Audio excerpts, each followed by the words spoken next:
কিচ্ছু হবে না। আমি মনে মনে ভাবতাম কিছু না করে বসে থাকার থেকে কিছু করাটা বেস্ট। ট্রেনিং থেকে শুনেছিলাম এটা, কিছু না করে বসে থাকার থেকে কিছু করা বেস্ট।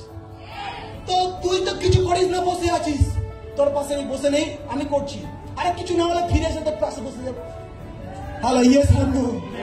আরে বাড়ি থেকে তো কিছু করি না, বাবা মায়ের অন্ন ধ্বংস করছি, খাচ্ছি আর বসে আছি, শুয়ে আছি।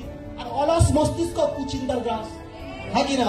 খারাপ মাথায় খারাপ খারাপ চিন্তা ঢুকবে, ওর থেকে কিছু শিখি, ওর থেকে কিছু শিখি, হ্যাঁ কি না? ইয়েস বন্ধু। তো জীবনে অনেক কিছু এরকম বন্ধুরা নেগেটিভ দেবে, বান্ধব যে খুশি নেগেটিভ দিক, একটাই মাইন্ডে করে আমি কিছু করি না বস। স্মার্ট ভ্যালু করছি, স্মার্ট ভ্যালু করছি, স্মার্ট ভ্যালু করছি, ঠিকই কোর্স কমপ্লিট করছি, পড়াশোনা করছি, শিক্ষা নিচ্ছি, ইয়েস অর নো? কিছু করি না। কে নেগেটিভ দেওয়ার কোনো জায়গায় যেতে না পায়। আমরা ট্রেনিং থেকে শুনতাম, যদি তোমার মধ্যে একটু নলেজেবল হও তাহলে একটা জিনিস অ্যাপ্লাই করবে, সেটা কি?